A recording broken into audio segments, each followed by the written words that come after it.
आप लोगों ने जैसा कि हमसे कहा था कि सर कुछ क्वेश्चन ऐसे बनाइएगा जो हमारे काफ़ी काम आ सकें। इसके लिए आप लोगों ने हमसे कहा था, तो मैं कुछ क्वेश्चन को मैंने बनाना शुरू कर दिया है जो कि सारे कॉम्पिटिटिव एग्जाम के लिए सकता है। बीएससी के लिए, आपका सीपीएमटी, आईआईटी, सारे के सारे एग्जाम के लिए सकते हैं। इस वजह से हम कुछ क्वेश्चन ऐसे भी डाल रहे हैं आपके लिए जो आपके लिए सारे के सारे एग्जाम के लिए बिल्कुल बेनिफिशियल होंगे। जैसे कि पहला क्वेश्चन हमने इसमें लिख रखा हुआ है, और जब तक आप डिस्क्रिप्टिव स्टडी नहीं करेंगे तब तक मल्टीपल चॉइस क्वेश्चन आपके सही नहीं निकल सकते। इसलिए डिस्क्रिप्टिव स्टडी बहुत डीप होना चाहिए, तभी आप अच्छे नंबर ला सकते हैं। तो ऐसा पहला क्वेश्चन दिया है, which set shows inert pair effect. तो इनर्ड पेयर्ड इफेक्ट का मतलब क्या होता है? जैसे कि मान लीजिए हम एग्जाम्पल लेते हैं SN, 10 का एटम नंबर होता है 50, और 50 का मीन्स हुआ 2, 8, 18, 18, 4। इसके आउटर मोस्ट सेल है 4 इलेक्ट्रॉन है। सेल कौन सी? पहली, दूसरी, तीसरी, चौथी और पांचवी सेल। तो पांचवी सेल का मतलब हुआ 5s2 हो जाएगा और 5p2 हो जाएगा। तो जो 5s2 के जो 2 इलेक्ट्रॉन होंगे यही शो करेंगे इनर्ड पेयर इफेक्ट को शो करेंगे, इनर्ड पेयर इफेक्ट को शो करेंगे। और इनर्ड पेयर इफेक्ट के कारण ये जो इलेक्ट्रॉन है इनको तो निकलने देगा, लेकिन इससे इलेक्ट्रॉन बाहर नहीं निकलने देगा। तो जो 10 जो है वो इनर्ड पेयर इफेक्ट को शो करेगा। और मैं आपको वैसे भी एक सीरीज बता देता हूं जिससे आपको याद रहे। जैसे आपका GA होता है, GA है आपका, GE है आपका, AS इट मीन्स आर्सेनिक है आपका, है IN है इंडियम है आपका, SN 10 होता है ना, 10 है आपका। फिर आपका हो गया SB एंटीमनी हो गया, फिर आपका PB हो गया। तो ये सारे के सारे जो एलिमेंट जो होते हैं वह इनर्ड बिस्मथ हो गया आपका। ये सभी के सभी एलिमेंट जो होते हैं वो इनर्ड पेयर इफेक्ट को शो करते हैं। तो चाहो तो चाहे से आप लर्न कर लो कि ये सभी के सभी एलिमेंट इनर्ड पेयर इफेक्ट शो करते हैं, या NH2 कॉन्फ़िगरेशन को शो करने वाला, NH2 वाले जो इलेक्ट्रॉन होते हैं वह इनर्ड पेयर को शो करते हैं। इस कारण से वो रिपल्सन करते हैं आउटर मोस्ट, इसी 2 इलेक्ट्रॉन को ये अंदर से बाहर नहीं निकलने देते हैं। तो आप देख रहे हो कि इनमें से अगर हम देखें तो यहाँ पर SN दिया जिसका मैंने एग्जाम्पल लिया हुआ था, GE दिया हुआ है वो तो है ही, और PB भी है। तो इसका सही आंसर हो जाएगा हमारा क्या? C ऑप्शन सही हो जाएगा, क्योंकि GA है तो AL और B तो नहीं है। यहाँ पर FeCO तो आपको मालूम है 8 ग्रुप एलिमेंट होते हैं। HENEARKR ये क्या होता है? XCRN, ये इनर्ट गैसेस होती हैं। तो इनर्ट गैसेस नहीं पता ना, इनर्ट पेयर्ड इफेक्ट जिनके NH2 कॉन्फ़िगरेशन आए उसके बाद इलेक्ट्रॉन को बाहर निकले दे। तो जो NH2 कॉन्फ़िगरेशन वाले होते हैं वो सभी के सभी इनर्ट पेयर्ड इफेक्ट को क्या करते हैं? शो करते हैं। और आप नहीं चाहो तो लर्न कर लीजिए, जैसे GA, GE, AS, IN, SN, SB, PB और BI बिस्मथ, ये सब क्या है? इनर्ट पेयर्ड इफेक्ट को शो करने वाले एलिमेंट्स होते हैं। उसका सही आंसर हो जाएगा आपका ये क्वेश्चन। ओके, तो पहले का सही आंसर होगा C वाला ऑप्शन। क्लियर? आपको समझ आ गया होगा। क्वेश्चन नंबर 2 को देखते हैं तो पता पड़ता है कि इसमें लिखा है the solubility of silver carbonate at 25 degree centigrade is 1.0 -4 mole per litre. The solubility product of the compound is. तो हमें सॉल्बिलिटी प्रोडक्ट कंफर्म करना है और सॉल्बिलिटी दी गई है 25 डिग्री सेंटीग्रेड टेम्परेचर पर। अब सॉल्बिलिटी प्रोडक्ट बराबर होता है आयंस के मल्टीपल को हम बोलते हैं सॉल्बिलिटी प्रोडक्ट। तो जब भी कभी हमने कंपाउंड के लिए सिल्वर कार्बोनेट, और सिल्वर कार्बोनेट फॉर्मूला होता है Ag2 और CO3 होता है। अभी आपको याद होना चाहिए कि एजिमेंसी 2 होती है, एजिमेंसी 1 होती है, CO3 की CO3 माइनस माइनस क्या होता है? 2 होता है। तो यहाँ 2 Ag आ जाएगा और CO3 माइनस माइनस आ जाएगा। और आयंस टूट रहे हैं, पानी में घुल रहे हैं, तो ये क्या होगा? सॉल्बिलिटी। ये भी यहाँ पे क्या होगा? सॉल्बिलिटी हो जाएगा। चूंकि यहाँ नंबर कुछ भी नहीं है, नंबर कुछ भी लिखेंगे नहीं, यहाँ 2 दिए हैं तो यहाँ 2 कर देंगे। अब सॉल्बिलिटी प्रोडक्ट का फॉर्मूला क्या बन जाएगा बेटा हमारा? KS सॉल्बिलिटी प्रोडक्ट बराबर क्या हो जाएगा? सॉल्बिलिटी प्रोडक्ट बराबर क्या हो जाएगा?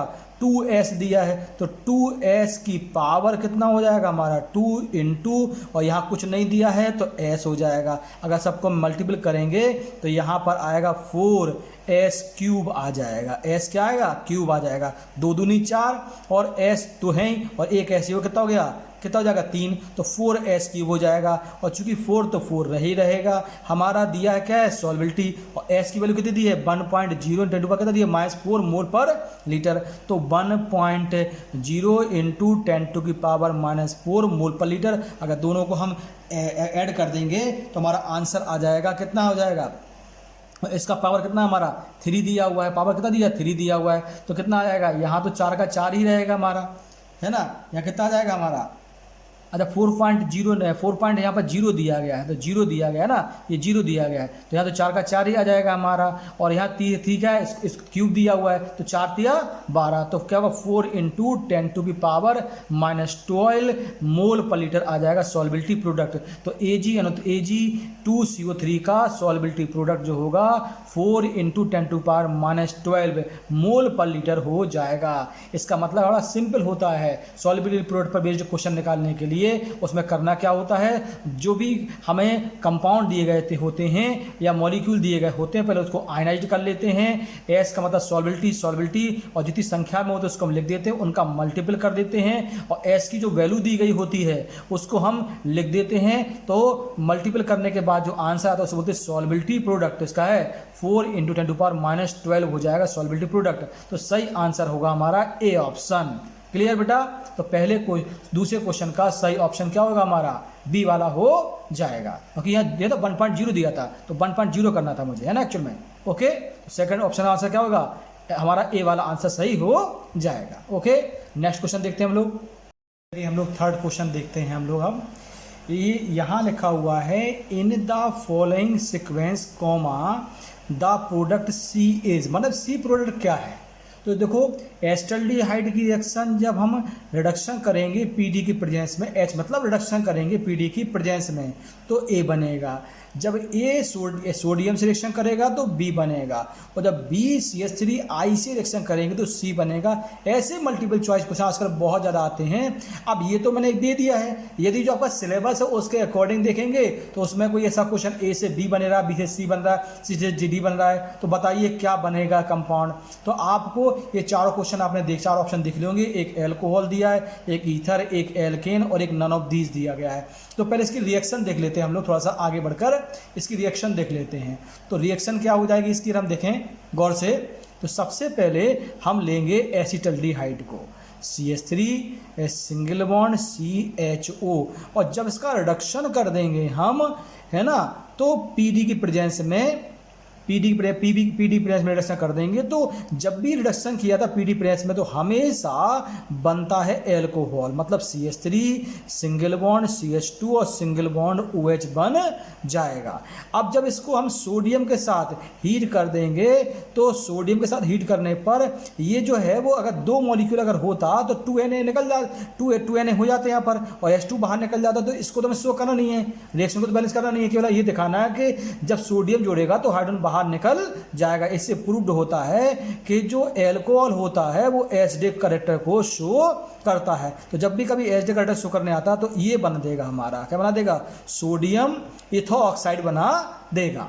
अब उन्होंने कहा कि सोडियम से तो रिएक्शन हो गई है आलोक सर, उसके बाद आप CH3I से रिएक्शन कराइएगा तो NaI क्या निकल जाएगा हमारा, बाहर निकल जाएगा। तो हमारा कंपाउंड क्या बन जाएगा, CH3 single bond CH2 single bond O और सिंगल बॉन्ड CH3। इसका मतलब क्या बन जाएगा, मिथोऑक्सी ईथेन बन जाएगा। जिस ओर कार्बन शॉर्ट होती है उसे बोलते हैं मीथो, तो मिथोऑक्सी ईथेन या मिथाइल इथाइल ईथर बन जाएगा। सिंपल सा फंडा ये है कि जब ये रिएक्शन हो रही है, आप जैसा कि देख पा रहे हैं कि जो रिएक्शन हो रही है उसमें एस्टल्डिहाइड से एल्कोहल बनेगा, एल्कोहल से सोडियम ईथर बन जाएगा, उसके बाद रिएक्शन कराएंगे तो हमारा ईथर कंपाउंड इस तरह से बन जाएगा। इसका मतलब है इस तीसरे क्वेश्चन का सही आंसर होगा हमारा क्या, ईथर। तो अगर ऐसा कोई क्वेश्चन आता है तो इसमें करने में बड़ा ही मजा आता है हम लोगों को। ये देखिएगा आंसर क्या होगा, सी हो जाएगा। और कैसे हो जाएगा, बस आपको रिएक्शन का फॉरवर्ड मालूम है कहाँ से कैसे आगे बढ़ती जाती। चलिए नेक्स्ट क्वेश्चन देखते हैं हम लोग। नेक्स्ट क्वेश्चन हम लोग देखते हैं। मैंने आपको हर वैरायटी क्वेश्चन एक डाल रखा हुआ ताकि आपको किसी को ये ना लगे कि ये मेरे लिए है ये मेरे लिए नहीं है। इस सबके लिए सारे question if mu is the reduced mass and k is force constant of the molecule, the fundamental frequency of vibration in molecule is given. Given as, इसका मतलब क्या हुआ, हमें म्यू जो है वो रिड्यूस्ड मास है, के हमारा फोर्स कांस्टेंट है, तो इसका फंडामेंटल वाइब्रेशन फ्रिक्वेंसी का फार्मूला होता क्या है। तो ये स्पेक्ट्रोस्कोपी में हमने अच्छी तरह से कई बार कराया आप लोगों को, इसलिए मैंने हर वैरायटी का क्वेश्चन उठाया, स्पेक्ट्रोस्कोपी का उठाया, ऑर्गेनिक केमिस्ट्री उठा रहे हैं, इनऑर्गेनिक केमिस्ट्री उठा रहे हैं, फिजिकल केमिस्ट्री उठा रहे हैं, ताकि सभी के एक एवरेज क्वेश्चन आपके हो जाएं। तो एक सिंपल सा आपको फार्मूला मालूम है कि न्यू बार या न्यू बार इक्वल होता है 1/2 पाई अंडर रूल के अपॉन क्या होता है म्यू, ये होता है फ्रिक्वेंसी का सही फार्मूला। ये कहीं ना कहीं आपको लर्न करना पड़ेगा। जैसे कि हमने बताया था आप लोगों को, यदि कोई कंपाउंड में CH3 single bond CH2 single bond OH लगा है, उसका अगर हम डिहाइड्रेशन कर देते हैं तो वाटर मॉलिक्यूल बाहर निकल जाएगा और वो कंपाउंड बन जाएगा CH2 डबल बॉन्ड CH2। तो यदि किसी कंपाउंड में सिंगल बॉन्ड लगा है और वो डबल बॉन्ड में कन्वर्ट हो रहा है, इसका मतलब है उसका फोर्स कांस्टेंट बढ़ जाएगा, जिससे फ्रिक्वेंसी की वैल्यू बढ़ जाएगी। तो इसके लिए जो लैम्डा मैक्स की वैल्यू होगी वो कम होगी, इसके लिए क्या होगी, ज़्यादा हो जाएगी। और यदि किसी का रिड्यूस्ड मास बढ़ जाएगा, माने उसका अगर मॉलिक्यूलर वेट बढ़ रहा है, रिड्यूस्ड मास बढ़ रहा है, तो फ्रिक्वेंसी कम होती जाएगी। तो इसका यूज हम जनरली करते हैं रिसर्च के लिए। तो अगर फोर्स कांस्टेंट बढ़ेगा तो फ्रिक्वेंसी बढ़ेगी, अगर रिड्यूस्ड मास बढ़ेगा तो फ्रिक्वेंसी कम होती जाएगी। और सिंपल सा ये फार्मूला है, आप लोग लर्न कर लीजिएगा, 1/2 पाई अंडर रूल के अपॉन म्यू। के क्या है, फोर्स कॉन्ट, म्यू क्या है, रिड्यूस्ड मास है, और फ्रिक्वेंसी का फार्मूला है। इसका यूज हम स्पेक्ट्रोस्कोपी में बहुत ज़्यादा करते हैं, रिसर्च में बहुत ज़्यादा करते हैं। इसी की हेल्प से हम किसी भी कंपाउंड की जो फ्रिक्वेंसी होती है वो कंफर्म करते हैं। ज़्यादा है तो क्या होगा, कोई कंपाउंड को फिजिकली देख के हम ये कंफर्म कर लेते हैं कि इसकी फ्रिक्वेंसी ज़्यादा होगी या कम होगी बनने के बाद। तो रिएक्टेंट के फॉर्म में इसकी फ्रिक्वेंसी क्या होगी, और जब प्रोडक्ट बनेगा तो इसकी फ्रिक्वेंसी बढ़ेगी या घटेगी, इसका पता लगा लेते हैं इस फार्मूले की हेल्प से स्पेक्ट्रोस्कोपी में। तो भैया सही आंसर तो हमने बता ही दिया आप लोगों को। तो आंसर सही क्या होगा हमारा, ए वाला सही आंसर। चौथे का सही आंसर है क्या हमारा, ए आंसर। मैंने हर वैरायटी का क्वेश्चन डाल रखा है। हाँ प्लीज़ लाइक करना, सब्सक्राइब करना मत भूलिएगा, क्योंकि उन्हीं के कारण ही हम यूट्यूब पर नए नए आपको डालते रहे टॉपिक के बारे में। ओके, नेक्स्ट क्वेश्चन देखते हैं अपन लोग। क्वेश्चन नंबर हम लोग 5th देखते हैं। तो क्वेश्चन 5th में हमने आपका NMR स्पेक्ट्रोस्कोपी से क्वेश्चन लिया हुआ है, ये बहुत आता है आजकल।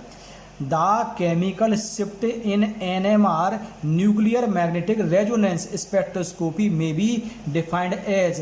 तो केमिकल शिफ्ट को में NMR स्पेक्ट्रा में केमिकल शिफ्ट को हम किस फार्मूले से शो करते हैं, तो उसको हम डेल से शो करते हैं। पहली बात तो ये है।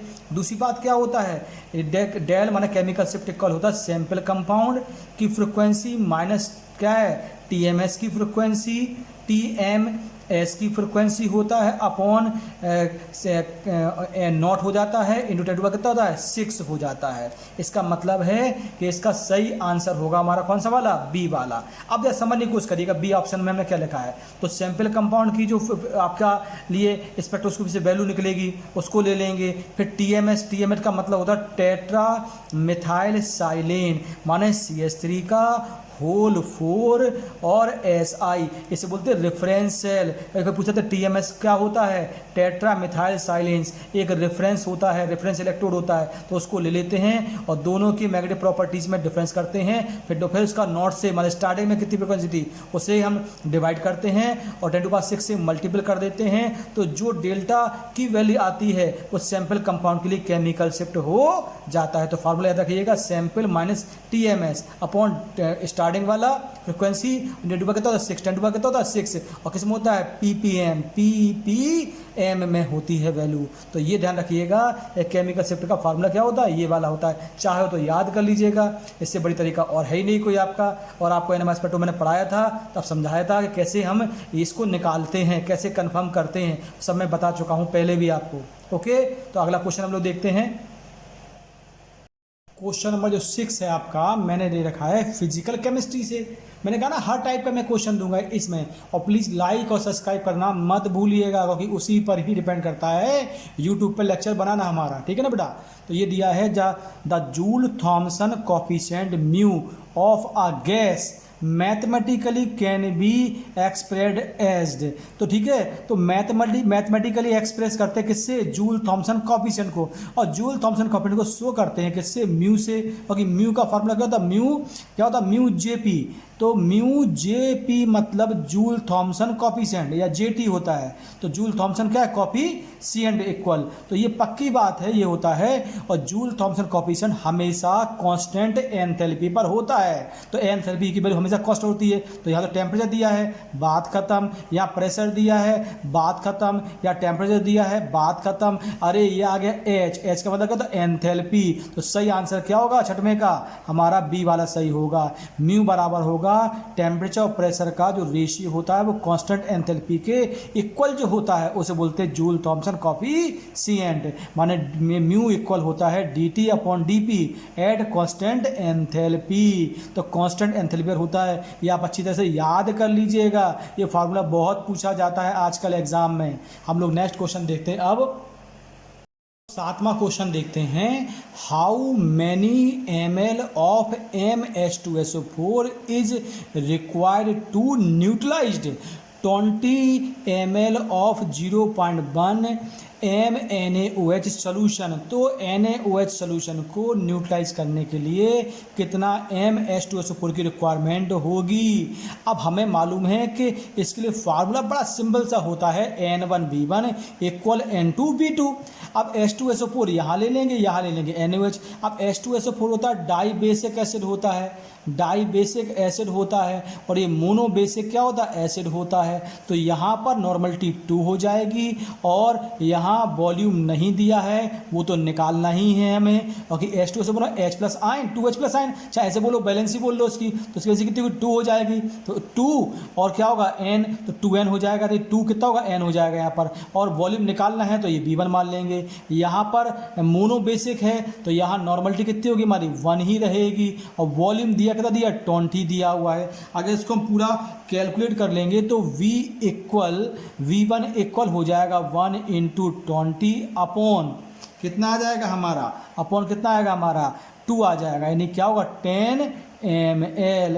और ये वैसे भी मौखात क्वेश्चन का आंसर था कि भैया NaOH है 20 ml, अब उसके लिए कितना चाहिए पड़ेगा H2SO4, होगी H2SO4 2 होते हैं तो भैया आधा चाहिए पड़ेगा, आधा मतलब अगर 20 है ये NaOH तो 10 चाहिए पड़ेगा हमें क्या H2SO4, क्योंकि डबल है ना, H2SO4 दिया डाई बेसिक है ना, एसिड है, तो इसका देते बड़ी 10 पे चाहिए पड़ेगा, लेकिन फिर भी मैंने अब करके दिखा दिया कितना आ रहा है हमारा 10 आंसर आ रहा है। तो इस 7वें क्वेश्चन का सही आंसर होगा 10 ml, मतलब बी ऑप्शन बिल्कुल सही होगा। मैं ये फिजिकल केमिस्ट्री क्वेश्चन था, मैं हर वैरायटी का 1-2 क्वेश्चन कराता जा रहा हूँ, इसलिए आप लोग सब क्वेश्चन को डीपली समझिएगा करिएगा, और हर क्वेश्चन को समझिएगा, प्लीज़ समझ के करिएगा, है ना। तो हम नेक्स्ट क्वेश्चन को फिर देखते हैं आगे। मैंने अगला क्वेश्चन लिया है ऑर्गेनिक केमिस्ट्री वाला, देखिएगा डिफरेंट मूड के क्वेश्चन करा रहा हूँ मैं आपको।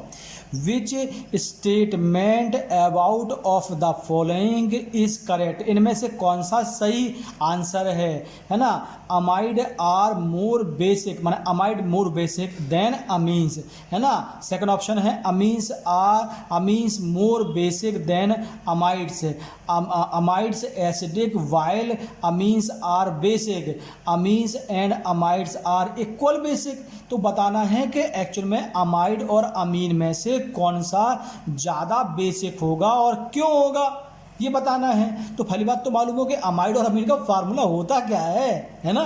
तो हमें मालूम है कि RC डबल बॉन्ड O और सिंगल बॉन्ड NH2 का नाम होता है अमाइड, AMIDE अमाइड, और अमीन का फार्मूला होता है RCH2 लगा दीजिए, कोई दिक्कत नहीं है, और यहाँ NH2 क्योंकि कार्बन चेन बराबर हो जाएगी NH2 हो जाता है। इसका नेम होता है बेटा क्या, अमीन नेम होता है। अब नाइट्रोजन का जो आउटर मोस्ट शेल का कॉन्फ़िगरेशन होता है वो 7 होगा एटम नंबर, तो 2 and 5, तो ये 3 से तो शेयरिंग कर रहा है, इसके पास में 2 बचेंगे, इसके पास में भी 2 बचेंगे, तो पक्की बात है जब 2 इलेक्ट्रॉन पेयर इसके पास अवेलेबल हैं तो ये तो बेसिक है ही, बेसिक है ही। तो इसका मतलब है कि एसिडिक का सिस्टम तो खत्म, तो ऑप्शन नंबर सी तो खत्म ही हो जाएगा हमारा। अच्छा, बोथ आर बेसिक, बेसिक तो हैं, अब ज़्यादा है कम है कि इक्वल हैं, बेसिक, हमें ये पता करना होता है।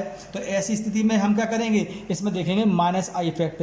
तो जो अमाइड में जो हमारा ग्रुप होता है CONH2, ये इलेक्ट्रॉन विड्रॉइंग ग्रुप होता है, इलेक्ट्रॉन को अपनी ओर क्या करता है, खींचता है। जब इलेक्ट्रॉन को अपनी ओर खींचेगा तो ये माइनस आई इफेक्ट को क्या करेगा बेटा, शो करेगा। और जो CH3 और CH2 ग्रुप होता है, जो इलेक्ट्रॉन रिलीजिंग ग्रुप होता है, it means plus I effect को क्या करेगा, शो करेगा। तो जब ये लेगा तो इस पर इलेक्ट्रॉन डेफिशिएंट नीचे बढ़ जाएगा, जब इलेक्ट्रॉन डेफिशिएंट बढ़ जाएगा तो इसका बेसिक कैरेक्टर क्या होगा, कम हो जाएगा। जबकि इलेक्ट्रॉन ये देगा तो देने पर इसकी इलेक्ट्रॉन डेंसिटी बढ़ जाएगी, तो इसका इलेक्ट्रॉन डोनेट करने की पावर बढ़ती जाएगी। इसका मतलब है अमाइड की अपेक्षा में अमीन ज़्यादा बेसिक होगा, ज़्यादा दान करने वाला बंदा होगा, आसानी से इलेक्ट्रॉन कर देगा, दान कर देगा, दे देगा, ले ले भैया, ले ले भैया, ले लो, क्योंकि क्या है, प्लस आई इफेक्ट को शो करने लगेगा। तो इसका यूज किसमें किया हमने, इंडक्टिव इफेक्ट के लिए हमने बताया कि ये ऐसा कुछ होने वाला, तो ये ज़्यादा बेसिक हो जाएगा। अब सही आंसर कौन सा हो जाएगा हमारा, अगर हम लोग देखें तो हमारा सही आंसर हो जाएगा अमीन्स आर मोर बेसिक। तो अमीन्स क्या है, मोर बेसिक होते हैं। अब मोर बेसिक भैया कहाँ लिखा है, अमीन्स आर मोर, अरे भैया बी सही है आंसर। तो 8वें का सही आंसर कौन सा हो जाएगा हमारा, बी वाला हो जाएगा। ओके, अब देखते हैं नेक्स्ट क्वेश्चन। क्वेश्चन हमने जो लिया हुआ है वो आपका लिया है इनऑर्गेनिक केमिस्ट्री से। अब इनऑर्गेनिक केमिस्ट्री में क्या है, AgBr solution is hypo due to for motion of, मतलब क्या बनेगा इसमें से, AgBr जब हाइपोक्साइलेशन करेगा तो क्या किसका फॉर्मेशन होगा, फॉर्मेशन होगा, फॉर्मेशन हो जाएगा। एक्चुअली मैं अलग लिखा था इसलिए समझ में नहीं आया था, लिखा फॉर्मेशन हो जाएगा।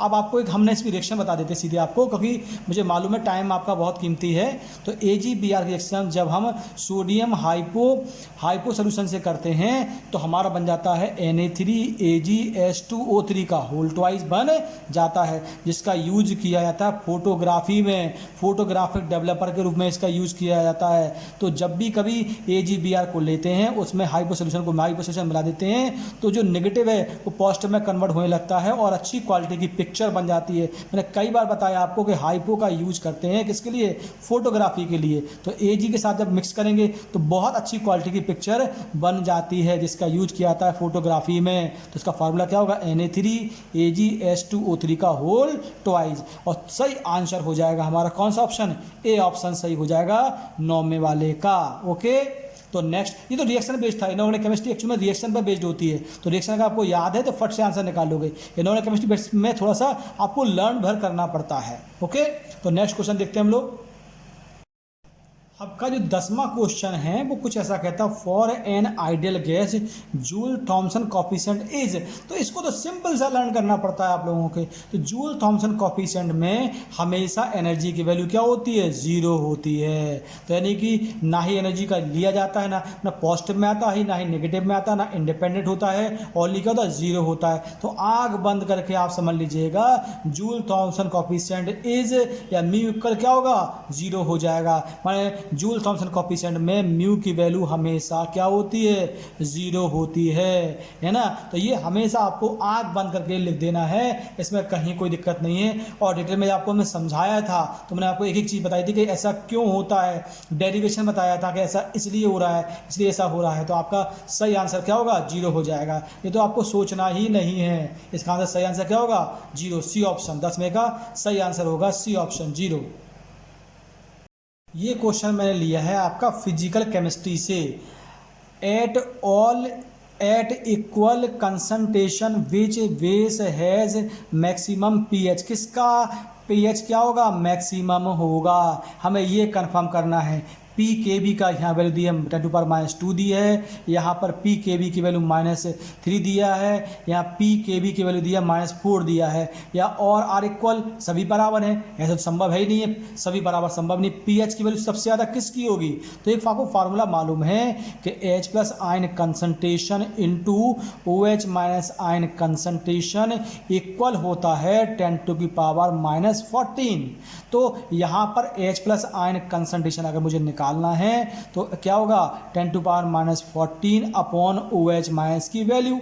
तो अगर OH- की वैल्यू मैं यहाँ रखता हूँ 10⁻14 और 10 कितना -2 रख देता हूँ, तो यहाँ पर आ जाएगा 10⁻12 आ जाएगा। ओके, यहाँ पर 12 आ जाएगा। अगर मैं यहाँ रख देता हूँ 10 टू की पावर -14 अपॉन क्या कर देते हैं 10 टू पावर -3, तो यहाँ पर 10 टू पावर क्या आ जाएगा हमारा 11 आ जाएगा। अगर मैं यहाँ रख देता हूँ तो कितना आ जाएगा हमारा 10 टू पावर -10 आ जाएगा। और pH इक्वल होता है, आपको मालूम है pH इक्वल होता है -log-10 AH plus ion concentration. अगर इसकी वैल्यू पुट कर देंगे तो इसके लिए 12 आएगी, इसके लिए 10 आएगी, इसके लिए 11 आ जाएगी। इसका मतलब है सबसे ज़्यादा pH की जो वैल्यू होगी वो किसके लिए होगी, हमारी ऑप्शन नंबर ए के लिए होगी। क्या pH कितना है इसका 12 आ जाएगा, तो यानी कि बी ऑप्शन इसका राइट आंसर हो जाएगा। और यहाँ पे सबको पढ़ा हुआ होगा कि H plus ion into OH minus ion equal 10 to power minus कितना होता 14 होता है। यानी कि जब H प्लस आयन और OH माइनस आयन के मल्टीपल को लेते हैं तो 10 टू पावर माइनस 14 के बराबर होते हैं। तो इस प्रकार से हम आंसर निकालेंगे। वैसे भी आपको साफ दिख रहा है कि जिसका POH क्या है हमारा कम होगा उसका pH क्या होगा ज़्यादा हो जाएगा। ओके, तो 11वें का सही आंसर कौन सा होगा, हमारा ए ऑप्शन सही हो जाएगा। ओके बेटा, क्लियर। नेक्स्ट क्वेश्चन देखते हैं। 12वां क्वेश्चन है वो है आपका ऑर्गेनिक केमिस्ट्री पर based, which has maximum boiling point and melting point out of the following. ये है CH3 single bond CH2 single bond CH2 single bond CH2 single bond CH3, मान एक लीनियर चेन है हमारी। यहाँ CH3 सिंगल बॉन्ड CH2, यहाँ यहाँ CH3 और यहाँ पर भी CH3, ये ब्रांच चेन है हमारी। यहाँ पर CH3, यहाँ पर भी CH3, यहाँ पर भी CH3, यहाँ C और सिंगल बॉन्ड CH3 है, तो ये भी हमारी ब्रांच चेन है। तो एक सिंपल सा फंडा बता दें आप लोगों को कि बॉइलिंग पॉइंट और जो मेल्टिंग पॉइंट होते हैं उन सभी के ज़्यादा होते हैं जो कि लीनियर चेन के फॉर्म में होते हैं, लीनियर चेन के फॉर्म में होते हैं।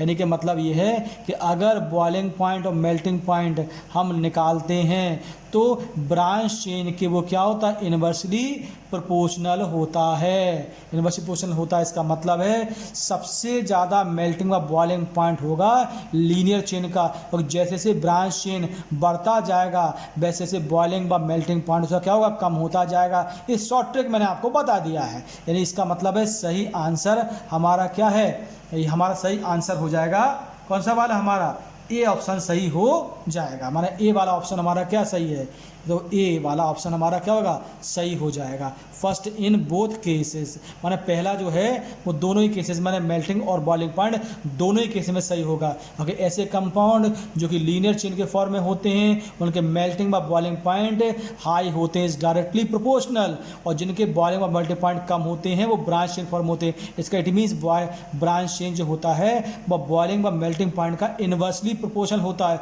ये डायरेक्टली प्रोपोर्शनल होता है, ये इन्वर्सली प्रोपोर्शनल होता है। तो याद रखिएगा कि अगर लीनियर चेन है तो इसका मेल्टिंग बॉइलिंग पॉइंट ज़्यादा होगा हमेशा, ये याद रख लीजिएगा।